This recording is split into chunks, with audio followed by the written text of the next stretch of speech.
Bidadari cantik itu tidak? Mau bidadari?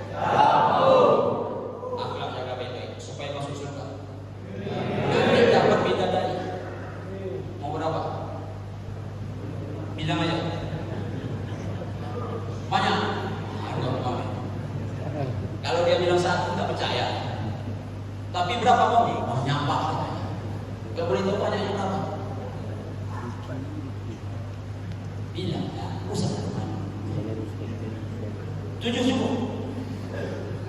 7. Dan catat mereka rugi. Ini 9 lagi. Kau cuma 7 udah dicatat.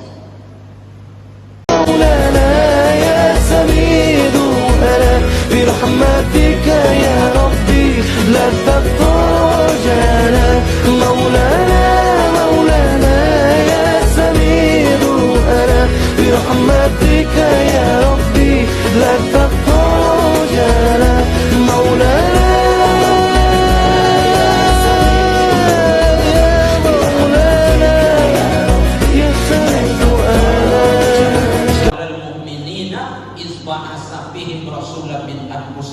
Allah telah berikan karunia kepada orang beriman, telah beri nikmat kepada orang beriman, telah beri rahmat kepada orang beriman. Apa itu? Ketika Allah utus seorang rasul, rasul itu dari golongan mereka sendiri. Hadirin hadirat yang berbahagia. Lalu apa manfaat ketika kita memperingati Maulid Nabi Muhammad SAW? Apa hikmah? 1. Untuk menumbuhkan rasa syukur ke dalam hati kita. Kenapa kita mesti bersyukur? Tadi sudah kita bacakan ayatnya. Nabi Muhammad diutus oleh Allah adalah sebagai karunia besar, sebagai rahmat. Kita tak pernah bertemu Nabi walau sehari. Kita jauh jaraknya dengan Nabi. Berapa jauhnya Ustaz? 10.000 kilometer. Sebab beliau orang Mekah, kita orang Indonesia. Jarak waktu kita dengan Nabi berapa lama? Kurang lebih 15 abad. Kita tak ada hubungan apa-apa dengan Nabi. Cuma hanya sama-sama anak cucu Adam. Nabi orang Arab, kita orang Indonesia. Nabi sukunya Quraisy, kita suku Caniapo, suku Jawa. Tak ada kain menaik. Tapi walau jarak begitu jauh, walau kita tak pernah berjumpa, suku tak sama, bangsa berbeza, bahasa pun berbeza, tetapi kita terpilih menjadi umat beliau. Kita mendapat rahmat ketika Allah utus beliau. Ini mesti kita syukuri. Alhamdulillah. Kenal Abu Lahab? Mana tahu ada budak yang kenal? Tak kenal? Tapi ceritanya kita tahu. Abu Lahab itu paman Nabi. Berarti Nabi keponakannya satu nasab, satu darah. Abu Lahab orang Arab, Nabi orang Arab. Suku sama, suku Quraisy. Hebatnya lagi, Abu Lahab ini sayang pada awalnya ke Nabi. Begitu Nabi lahir, dia merdekakan budaknya bernama Suwaibah. Kemudian Suwaibah menyusukan Nabi.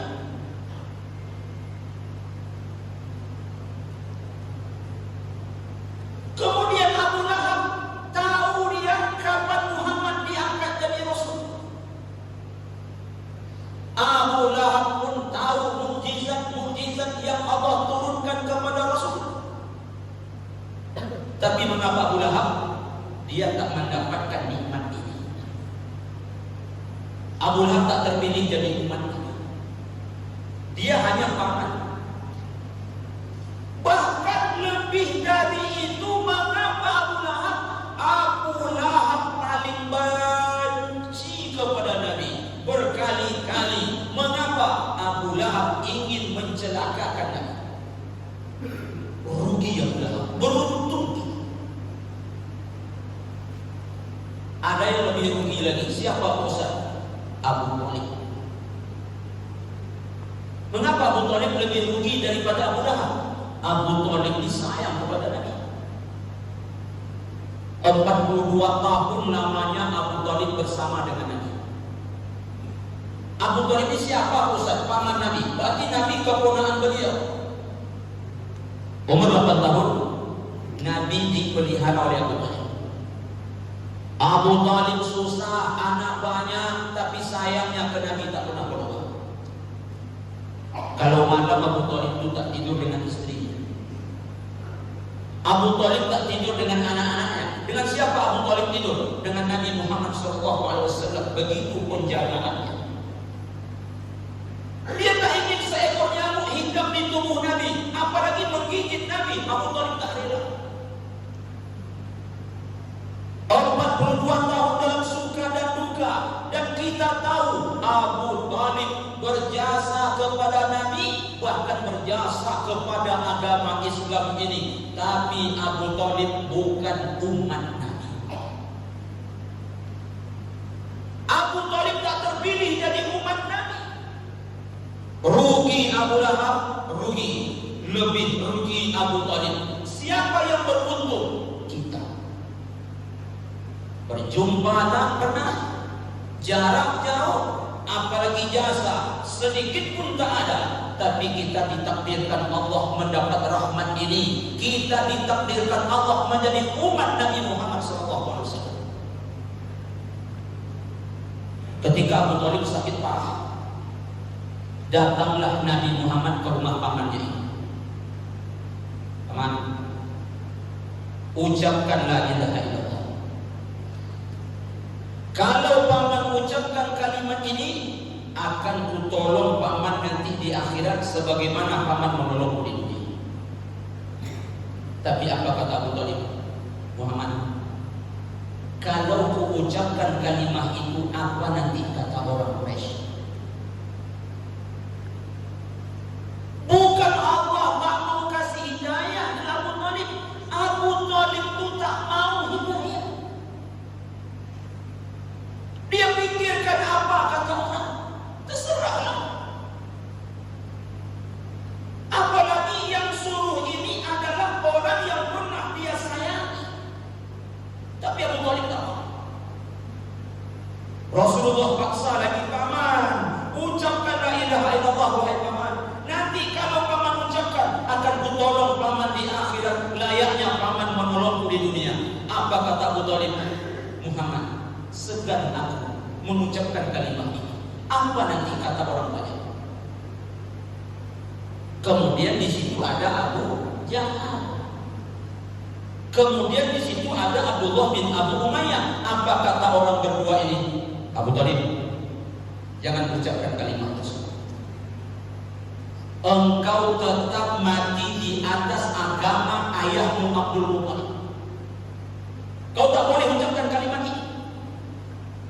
Abu Thalib tak mau, ada pula yang melarang. Singkat cerita, matilah Abu Thalib, mati kafir. Ibadah tidak.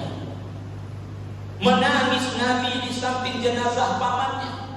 Apa yang ditangisi Nabi? Jasa banyak, bahkan kepada Islam. Tapi sayang, mati tidak dalam keadaan beragama Islam. Sambil menangis Nabi berkata, paman,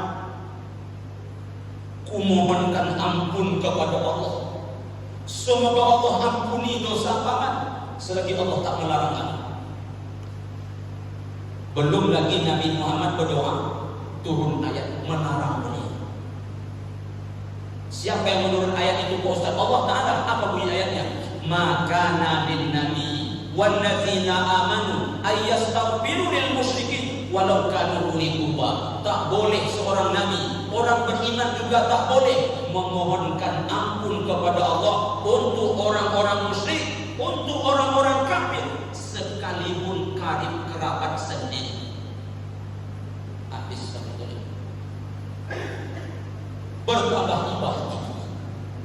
Allah turunkan ayat waktu itu lagi menghibur hati Nabi yang sedang bersedih. Apa ayat yang turun? Innaka la tahdi man ahbabta walakinallaha yahdi man yasha. Engkau Muhammad tak bisa memberi petunjuk sekalipun kepada orang yang kau cintai. Petunjuk urusan Allah untuk orang yang ia kehendaki. Tapi karena Nabi disayang ke pamannya, karena paman banyak jasanya, beliau tetap bermohon kepada Allah. Apa permohonan Nabi? Ya Allah, berikan azab paling ringan kepada pamanku. Allah kabulkan. Apa azab yang diterima Abu Thalib nanti di neraka? Memakai sepatu dari bara api. Begitu sepatu dipakai, panasnya naik ke atas, tiba di kepala, pecah dan meleleh isi muka. Berapa hari Abu Thalib di neraka, Ustaz? Begitu masuk takkan pernah keluar lagi. Selama-lamanya, Ustaz, selama-lamanya. Rugi Abu Thalib, rugi Abu Lahab. Yang beruntung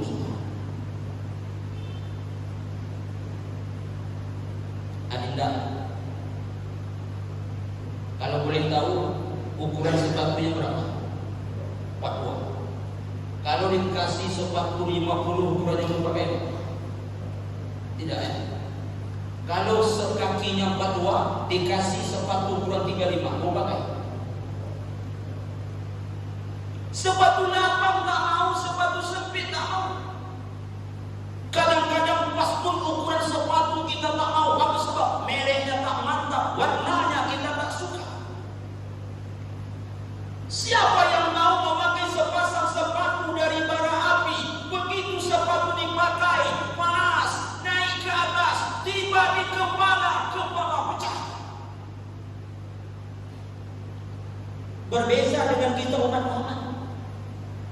Kita umat Muhammad ini nanti ujung-ujungnya masuk surga juga. Walaupun dia durhaka ke Allah, selagi tidak menyekutukan Allah, masuk surga. Cuma urutan paling akhir.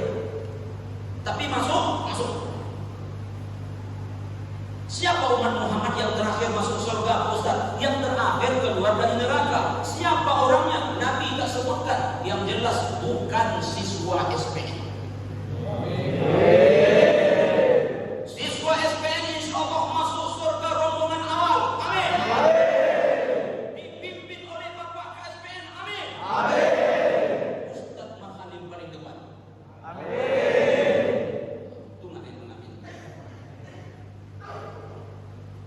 Bagaimana kisahnya? Ada hadisnya, ada. Siapa perawinya? Imam Bukhari. Allah perintahkanlah umat Muhammad yang terakhir ini keluar dari neraka. Apa kata Allah? Wahai hamba, apa yang kau inginkan sekarang?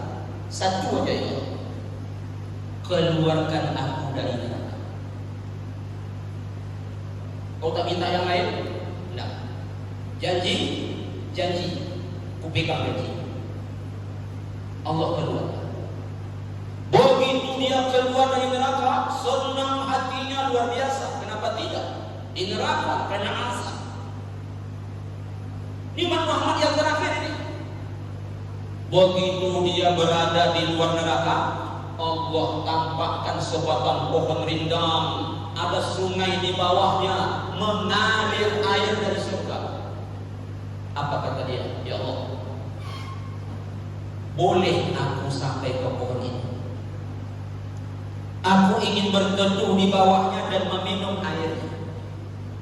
Tapi kau tadi janji tak minta yang lain. Kau janjikan nak keluar saja, tak ada ingin yang lain. Ya Allah, dijanji. Sampai aku ke pohon itu, ya Allah, aku tak akan minta lagi yang lain. Janji ya Allah. Betul ya Allah. Aku pegang janji. Sampailah dia ke pohon ini. Begitu sampai di pohon tersebut, dia berteduh, dia meminum airnya. Air itu mengalir dari surga. Allah tampakkan lagi sebatang pohon jauh lebih rindang, lebih indah mengalir air dari surga. Apa katanya? Ya Allah, sampaikan aku kau ini. Tapi kau janji tak minta lagi. Macam mana nih? Yang terakhir ya, swear. Kalau sampai aku itu ya Allah, aku janji tak minta lagi. Baiklah, aku pegang ini. Kau tak minta lagi? Enggak ya Allah. Sampai dia ke pohon ini. Sekarang Allah buka pintu surga. Dia lihat dari bawah pohon. Ada apa dalam surga? Bidadari. Bidadari cantik atau tidak?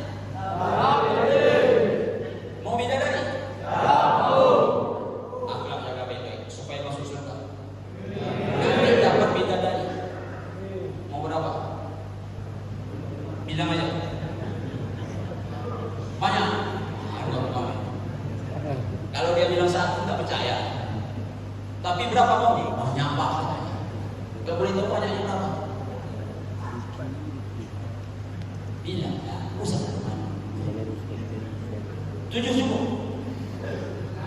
7. Dan setan mereka rugi. Ini 9 lagi. Kau cuma 7 udah dicatat. Apa kata Muhammad yang terakhir ini? Ya Allah, masukkan aku ke surga itu ya Allah. Tapi kau janji tadi, ini terakhir ya Allah. Kata Allah, ini memang terakhir. Kalau kau ingin ke surga, apa kata Allah? Izhab fadkhulil jannah fa inna laka misla dunya wa asyrata amsalha. Pergilah, masuk kau ke dalamnya. Untukmu seorang, surga itu 10 kali lipat lebih hebat daripada dunia dan isinya. Untukmu seorang. Untuk yang terakhir masuk surga itu 10 kali lebih cantik daripada dunia. Pernah pergi ke Swiss? Belum? Perancis? Masih belum juga.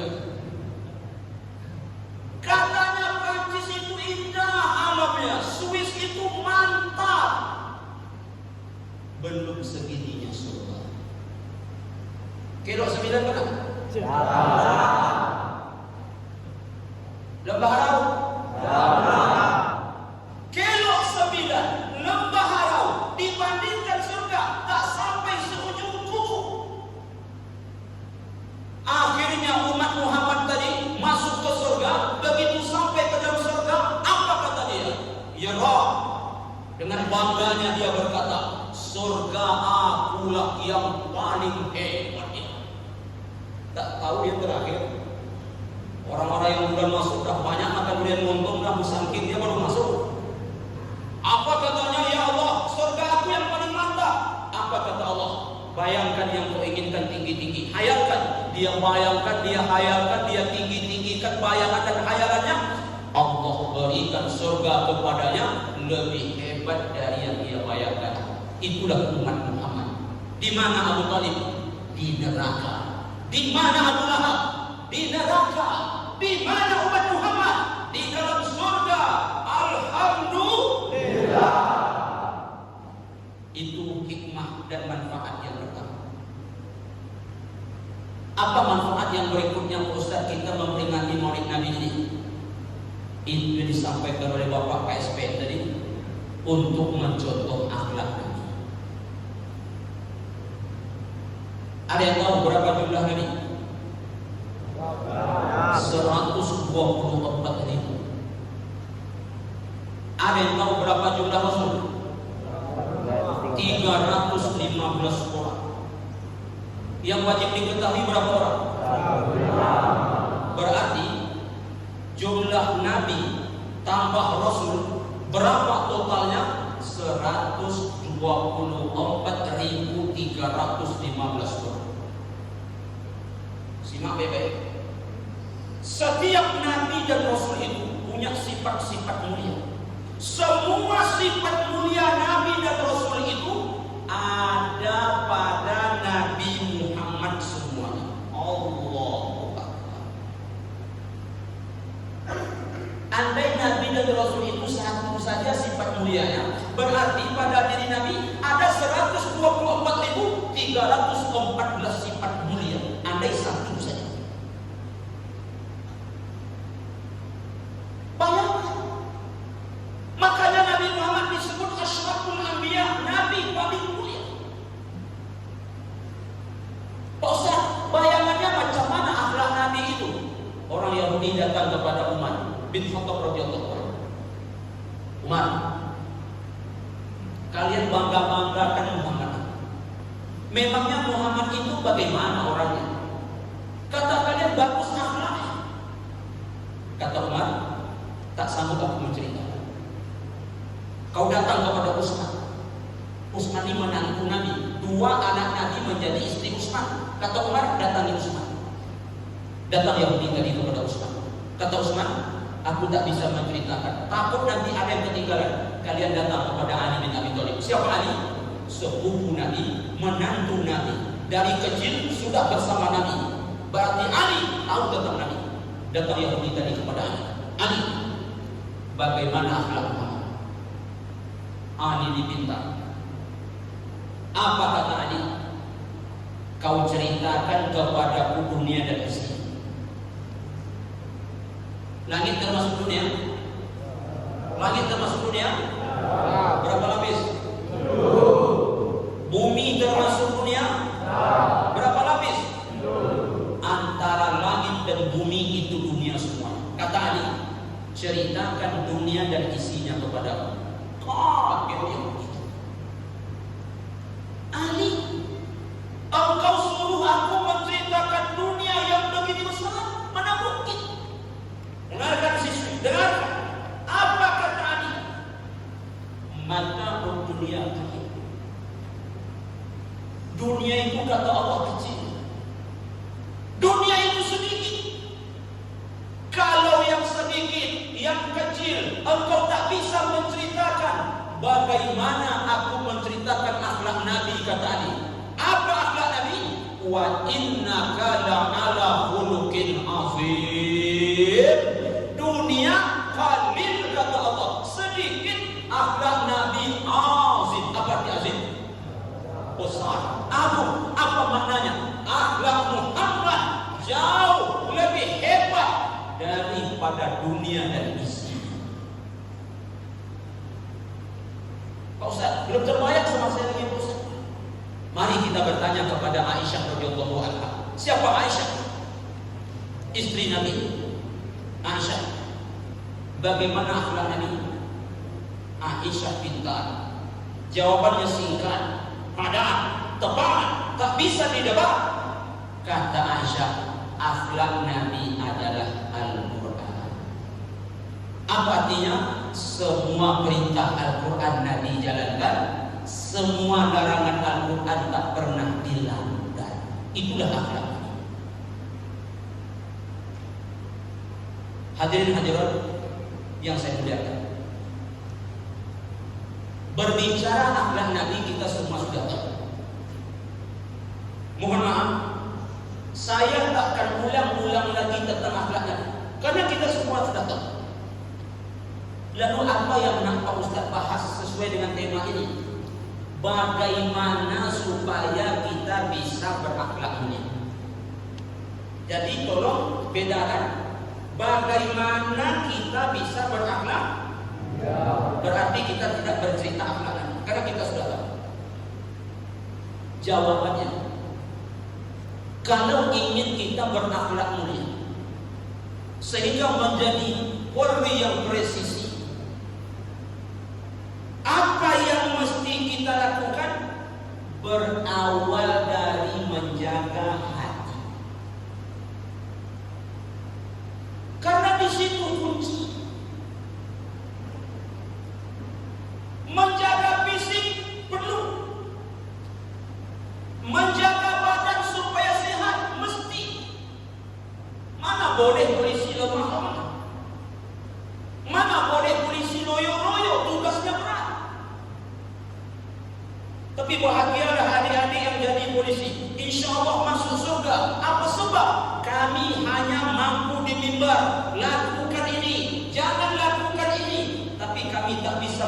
eksekusi. Siapa yang bisa amar ma'ruf nahi munkar? Polisi. Kami enak tidur malam, kalian menjaga kami supaya aman. Allah sajalah yang memberi balasan kepada kalian.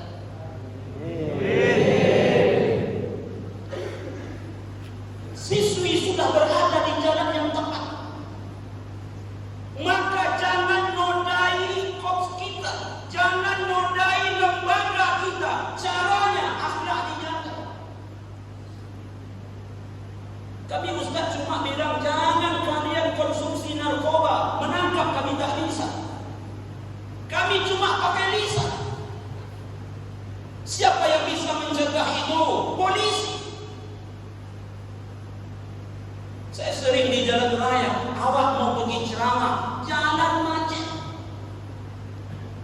Ketika tak ada Pak Polisi di situ, risau hati saya.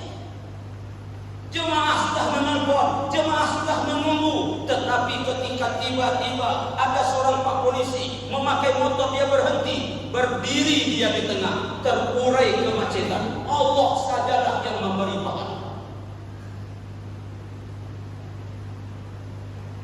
Tapi ingat, berawal dari hati. Memperhatikan badan, iya. Biar fisik tegap, biar fisik kita kuat, betul. Tapi hati lebih penting. Orang kadang-kadang hanya memperhatikan badan, lupa memperhatikan hati. Coba tengok kalau orang memperhatikan badannya, memperhatikan kesehatannya, luar biasa. Apa bukti Ustaz? Belum sakit lagi, dia sudah keluarkan duit. Dia bayar BPJS setiap bulan. Iya kan? BPJS setiap bulan bayar. Untuk apa? Ngurus badan, padahal masih sehat. Kalau sehat saja badan, orang sudah keluarkan duit, apalagi kalau sudah sakit. Ada orang ngurus badannya, pergi pagi ke rumah sakit, pulang petang. Apa sebab? Ngambil nomor, antri. Mendaftar, antri. Nunggu dokter, antri. Dipegang-pegang dokter badan kita, lama.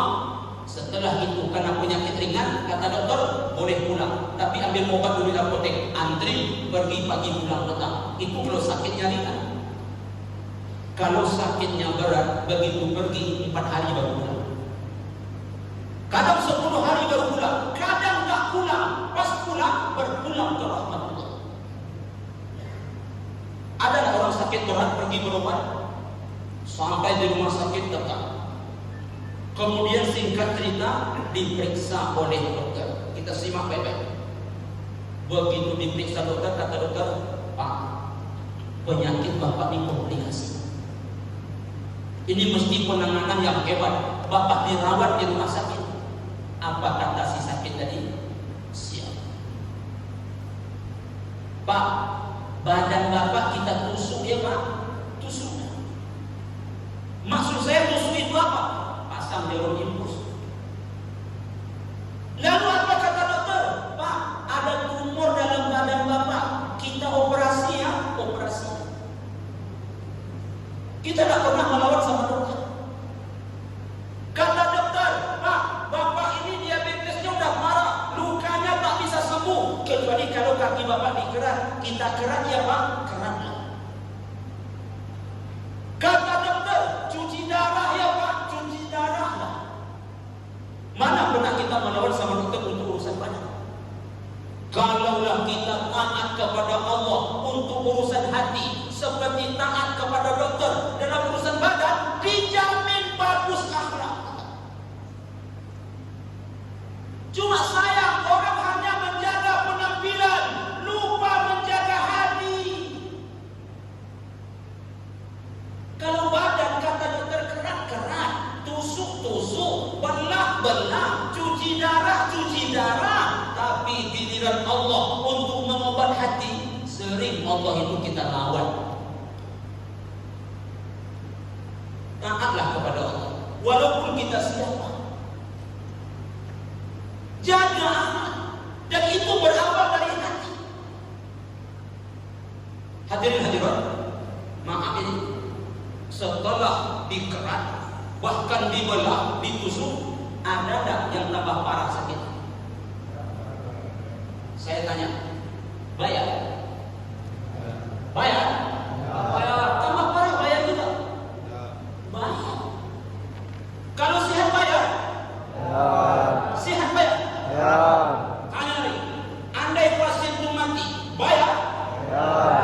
Begitulah kita ngurus badan.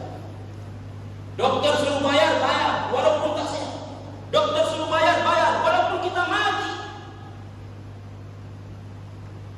Cobalah mengurus hati seperti itu. Akan dijamin siswi menjadi polisi yang berakhlak nanti.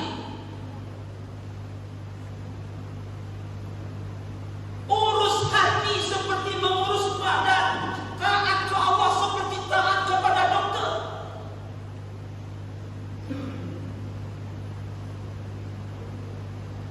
Setelah kita betapa parah, namun boleh pulang karena tak bisa dokter lagi menangani.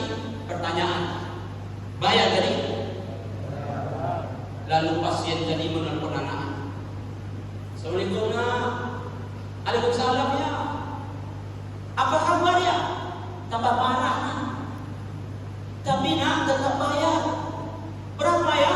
30 juta. Ambil dompet ayah dalam lemari. Dalam lemari ada kartu ATM. Pergi ke ATM, ambil duit ayah di ATM. Sampai di ATM, diambil anak, ATM itu minta maaf. Tahu ATM minta maaf? Tahu. Habis duit. Ditelepon anak tadi orang tuanya, ya ampun nak, ATM minta maaf. Habis duit ayah di ATM, habis. Ambil sertifikat tanah, gadaikan sekarang. Kalau tak cukup, sertifikat rumah. Begitu orang mengurus badan, sampai berjual tanah, sampai berjual kendaraan. Kalaulah seperti itu kita mengurus hati, Allahu Akbar, akan aman dunia ini, akan aman negeri ini, akan aman kampung kita. Minimal, kalau tak muluk-muluk cerita kita, minimal aman rumah tangga kita. Jadi hatilah kuncinya. Maka fisik dijaga, hati dijaga. Ini dalam rangka menjaga hati. Disitulah sumber akhlak. Disitulah sumber akhlak. Kalau kita tak berakhlak, kita akan hancur. Tadi Bapak KSPN menerangkan mengapa Allah utus Nabi untuk akhlak. Karena apa? Bejat betul akhlak orang sebelum Nabi diutus. Bagaimana bejatnya akhlak mereka sebelum Nabi diutus? Mohon maaf, di zaman jahiliyah, kalau wanita itu tak dianggap. Ini suami contohnya nih, punya istri. Apa kata saya ke istri saya? Kau pergi berhubungan badan dengan bapak itu. Saya yang suruh. Kenapa saya suruh istri saya berhubungan badan dengan bapak itu? Karena dia ganteng, karena dia pintar. Untung-untung nanti nular ganteng dan pintarnya ke anak saya. Bayangkan. Maka istri saya mau berhubungan lagi. Saya tunggu sampai dia hamil. Setelah hamil baru boleh pulang. Baru boleh saya lagi berhubungan dengan istri saya. Begitu akhlak orang Yahudi. Apalagi contohnya, seorang perempuan, maaf, dia akan berhubungan badan dengan 10 lelaki. Lalu setelah hamil, kemudian melahirkan, maka mengapa perempuan tadi akan memilih salah seorang mereka menjadi ayah dari anaknya? Ada lebih bejat lagi. Mengapa perempuan pasang bendera depan rumah?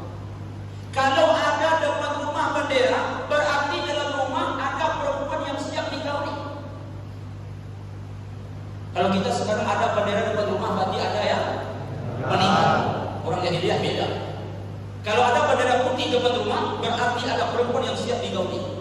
Maka datanglah lelaki ganti-gantian berhubungan badan dengan perempuan tersebut. Singkat cerita, dia hamil lalu melahirkan. diundang laki-laki yang pernah berhubungan badan dengan dia, diambil namanya, ditulis di kertas, dilambung ke atas. Nama siapa yang terbuka berarti itu orang tua dari anak.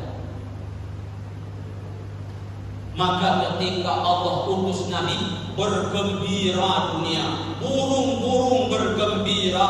Kemudian gereja banyak yang runtuh, api yang disembah oleh orang Majusi padam. Allahu Akbar. Nabi betul-betul membawa kita kepada cahaya yang dulunya orang berada dalam kegelapan. Apa misi utama Nabi? Akhlak.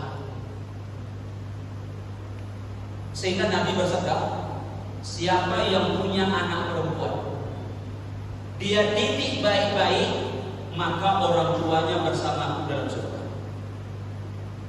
Ini pasti belum beristri kan? Ada yang sudah?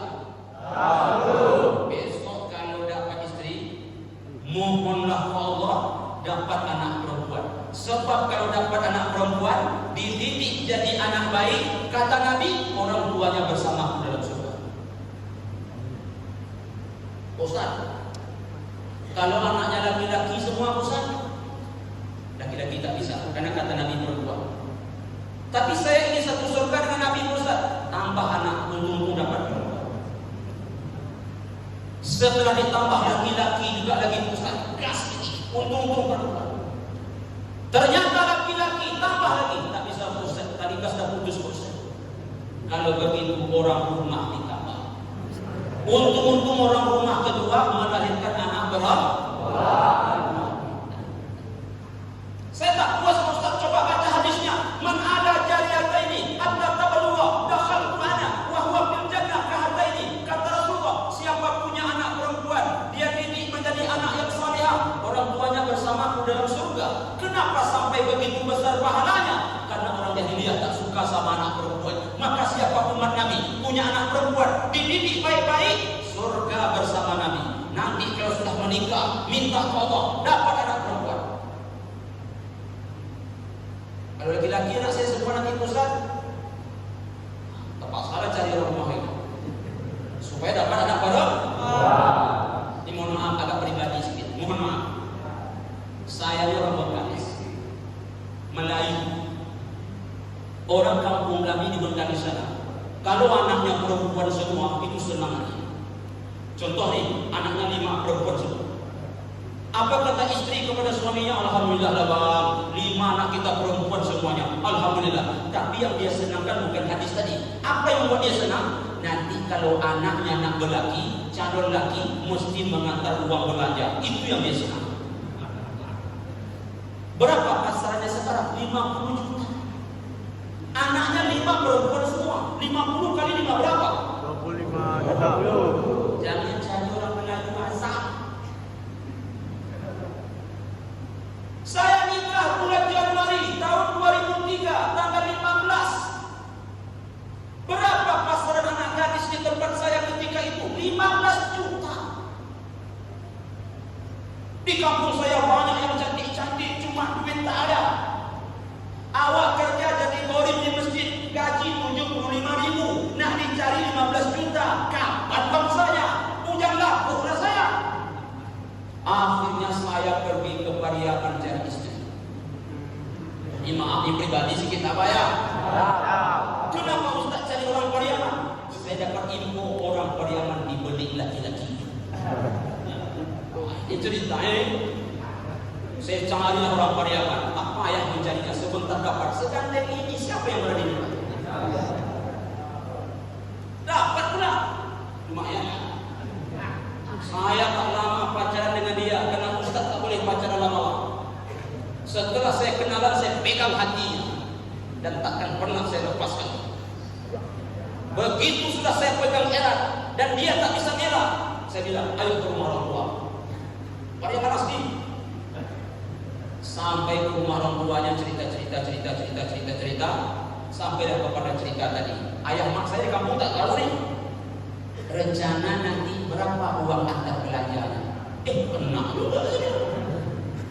Awak nak ngelak itu ni tanya. Dengan lugunya saya berkata, mak, tapi katanya kalau dapat orang Pariaman lelaki dibeli. Saya bilang aja terus terang, itu kalau Pariaman sama Pariaman. Sementara Ananda orang Melayu. Orang Melayu setahu saya bayar uang antar belanja. Jujur saya bilang. Mikir saya, macam mana cara jawabnya? Mak, yang pakai antar belanja itu kalau Melayu sama Melayu. Kalau Melayu sama Pariaman tak bisa saya. Macam mana caranya kata? Itulah saya. Kalau pakai adat mak bagi saya. Kalau pakai adat saya antar uang belanja. Saya kalau macam ini tak jadi tak apalah saya. Dah mulai macam nak nangis dalam istri saya. Akhirnya raut permainan. Awak tak kena beli, tak apalah. Tapi tak pula antar uang belanja. Alhamdulillah. Sukses. Setelah selesai semua perundingan, saya telepon ayah saya. Saya telepon mak saya. Apa kata ayah mak saya? Mantap kata saya. Kenapa tak mantap? 15 juta. Alhamdulillah, menikah saya dapat anak 3. Lelaki, perempuan, lelaki. Untung dapat perempuan 1. Sebab lelaki sebelum kamu lagi. Mungkin saya cari 1 lagi biar dapat anak perempuan. Orang mana orang Ustaz? Orang Rimbo Panjang. Dekat dengan sini rumah. Orang banyak Pariaman ada orang sini. Nah, besok cari orang Pariaman gratis. Orang Melayu mahal. Kembali kepada kaji. Kenapa perempuan? Sebab Rasul juga diutus untuk memberantas akhlak orang Yahudiyah. Tak suka sama anak perempuan. Tapi pada intinya sekali lagi akhlak berawal dari hati. Sedikit ini. Kemudian kita mesti mencintai Nabi. Supaya kita mencintai Nabi, sering ingat-ingat beliau, sebut namanya di dalam sholawat kita. Pak Ustaz, kalau kita cinta ke Nabi, kita dapat apa? Kita dapat surga bersama Nabi. Ada hadisnya? Ada. Apa punya hadisnya? Man ahya sunnati faqad ahabani, wa man ahabani kana ma'i bil jannah. Siapa menghidupkan sunnahku berarti mencintaiku. Siapa yang mencintaiku bersamaku dalam surga.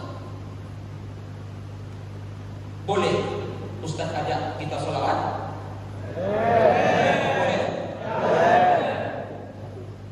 Kenapa nak yang bantu saja? Macam itu saya ceramah ada juga yang bantu. Tapi itu tanda sehat. Orang kalau sehat tak perlu ketemu partner, tak perlu ketemu kasur, sambil duduk hilang. Saya kalau ada saya ceramah kemudian jemaah tidur, senang hati saya. Sehat berarti. Tapi kalau badan tak sehat, macam apapun kamar, setebal apapun kasur, seempuk apapun bantal, menemukan kelopak mata atas dan bawah susah. Alhamdulillah, sambil duduk hilang. Alhamdulillah. As-salawat dulu. Allahumma salli ala sayyidina Muhammad wa asmini zalimin bil zalimin wa akhrijna min bainil salimin wa ala alihi wa sahbihi ajma'in.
kita nanti dengan Nabi Muhammad sama surga. Apa dalilnya? Aulan nas fi yaumil qiyamah aksaruhum alayya salat. Orang yang paling besar peluangnya dekat denganku di hari kiamat mendapatkan syafaat siapa? Yang paling banyak bersalat. Berapa kali kita bisa salat sehari? 100 sungguh? Banyak yang tak senang kayak. Saya tahu kenapa siswi tak senang. Apa sebab? Tawaran saya terlalu rendah. 100 sedikit pun. Oke lah, kalau gitu saya naikkan 200.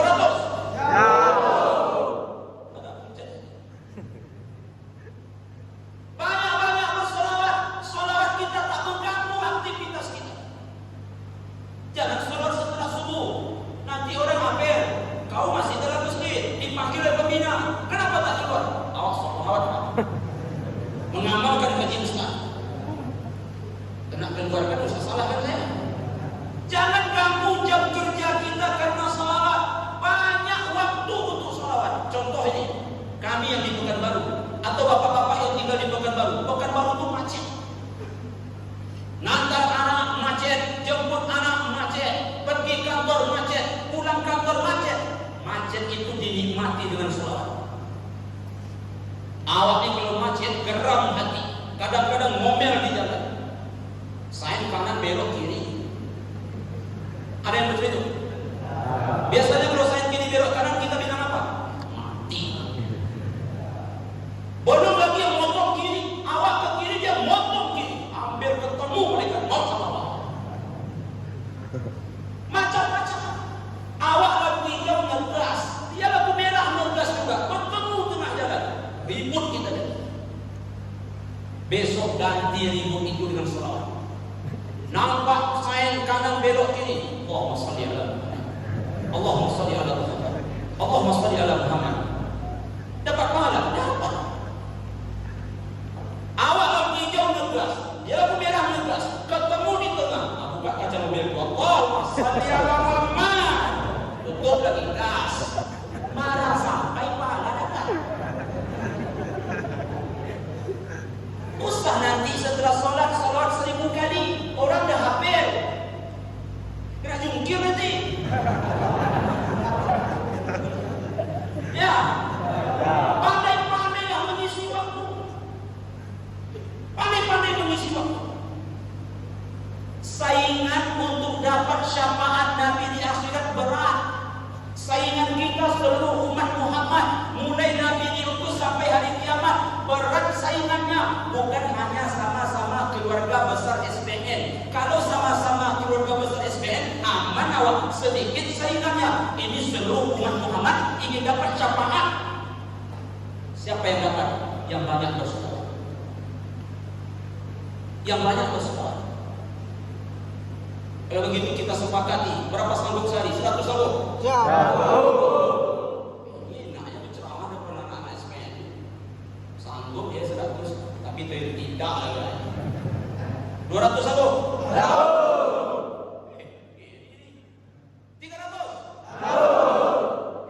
Iya. Kalaupun kita sholawat 500 itu mungkin belum aman. Apa sebab? Ada orang sana sholatnya 1000 sehari. Baru aman apabila kalau itu cuma 5 kali sehari, awak 100 kali sehari aman. Tetapi saya yakin ada orang banyak sholatnya setiap hari. Persaingan ketat, persaingan berat, maka banyak-banyaklah bersolat kepada Nabi. Pak Ustaz, sholat yang paling bagus itu yang mana? Sholawat yang paling bagus adalah sholawat dalam sholat yang kita baca di tasyahud akhir kita. Apa bunyi sholawatnya? Allahumma salli ala Muhammad wa ala ali Muhammad kama sallaita ala Ibrahim wa ala ali Ibrahim wa barik ala Muhammad wa ala ali Muhammad sampai nanti kepada innaka Hamidum Majid. Maka Ustaz sepanjang itu 100 kali lama gue. Kalau merasa panjang, yang minimalisnya apa? Kalau yang tadi maksimalis itu, yang minimalisnya yang mana? Allahumma sholli ala sayyidina atau pada sikit lagi ya wa ala ali sayyidina sah tu sah. Maka untuk itu apa maknanya? Bersyukurlah kepada Allah kita terpilih jadi umat Muhammad. Bukti syukur, jaga akhlak baik-baik. Akhlak itulah yang menentukan nasib kita. Mohon maaf, banyak orang tinggi pangkatnya tapi tak bagus akhlaknya, mesti putus di tengah jalan, mesti berantakan hidupnya. Tetapi kalau bagus akhlak, insya Allah sampai ke puncak paling tinggi yang kita inginkan. Rupanya yang membuat tingginya kita di mata Allah, bahkan di mata manusia, adalah akhlak. Untuk akhlak itulah Nabi diutus. Untuk akhlak itulah Nabi hadir di tengah-tengah kita. Innama bu'istu liutammima makarimal akhlak. Akhlak kepada siapa Pak Ustaz? Kepada Allah. Kepada siapa? Kepada atasan kita, kepada sesama kita, dan kepada siapapun juga. Tampilkan akhlak yang baik dengan rajin-rajin berdoa, minta kepada Allah Subhanahu wa taala agar Allah selalu menjaga hati, karena disitulah sumbernya. Apa bunyi doanya? Ya muqallibal qulub tsabbit qalbi ala dinik. Ada doanya, Rabbana la tuzigh qulubana ba'da idh hadaitana wa hab lana min ladunka rahmah innaka antal wahhab. Bapak Kasmin, Polda Riau yang sama-sama kita muliakan, kemudian bapak-bapak para pejabat dan siswa SPN yang saya sayangi, ini mungkin yang bisa kita sampaikan pada kesempatan yang insya Allah berlimpah barokah ini. Terima kasih atas perhatian. Semoga Allah beri pahala yang berlipat ganda. Pasti banyak kekurangan, semoga dimaafkan dan semoga Allah mengampuni saya dan kita semua. Dan mari kita tutup dengan membaca doa. Semoga doa kita diijabah oleh Allah Subhanahu wa taala. Kita awali dengan membacakan Ummul Quran Al-Fatihah. A'udzu billahi minasyaitonir rajim. Bismillahirrahmanirrahim. Alhamdulillahi rabbil alamin. Ar-Rahmanir Rahim. Maliki yaumiddin. Iyyaka na'budu wa iyyaka nasta'in.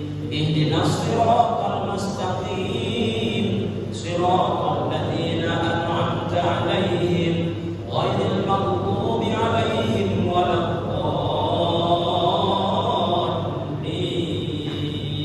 Amin. A'udzu billahi minasyaitonir rajim. Bismillahirrahmanirrahim. Alhamdulillahi rabbil alamin. Wassalatu wassalamu ala asyrafil anbiya'i wal mursalin wa ala alihi wa sahbihi ajma'in. Allahumma ighfir lana dhunubana wa liwalidina warhamhum kama rabbawna shighara. Allahumma ja'al dinana dinan nabiyyina Muhammadin sallallahu alaihi wasallam wa islamana islamal muslimin wa imanana imanal mu'minin. Allahumma inna nas'aluka imanan la yartad wa na'iman la yanfad wa murafaqata Muhammad fi a'la jannatil khuld. Ya Allah, Ya Rahman, Ya Rahim, Ya Tawwab, Ya Ghaffar, Ya Fattah, Ya Alim. Ampuni dosa kami ya Allah. Ampuni dosa kedua orang tua kami. Sayangi kedua orang tua kami sebagaimana mereka sayang kepada kami. Ya Allah, Ya Rahman, Ya Rahim. Mohon ya Allah, bimbing kami ke jalan yang Engkau ridhai. Ya Allah, Ya Rahman, Ya Rahim, istiqamahkan hati kami untuk mentaati-Mu dan mentaati Rasul-Mu. Ya Allah, jagalah hati kami agar kami bisa berakhlak dan berbudi pekerti. Allahumma ya mujiban du'a'is sa'ilin, jadikan kami hamba-Mu yang bersyukur karena Engkau utus Nabi Muhammad sallallahu alaihi wasallam. Jadikan kami sering bersolawat kepadanya ya Allah. Ya Allah, Ya Rahman, Ya Rahim, izinkan jadikan kepada Nabi-Mu memberikan syafaat kepada kami di hari kiamat nanti. Ya Allah, ya Rahman, ya Rahim, pertemukan kami dengan Nabi Muhammad di dalam surga-Mu ya Allah. Ya Allah, jadikan kami hamba-Mu yang taat beribadah, jadikan kami hamba-Mu yang memiliki akhlak yang mulia. Allahumma ya mujiban du'ais sa'ilin, jauhkan kami dari mara bahaya, jauhkan kami dari malapetaka. Rabbana istajib wa taqabbal du'aana innaka antas sami'ud du'a wa tub 'alaina ya maulana innaka antat tawwabur rahim. Rabbana atina fid dunya hasanah wa fil akhirati hasanah wa qina adzaban nar wa adkhilna jannata ma'al abrar ya aziz ya ghaffar ya rabbal alamin. Subhana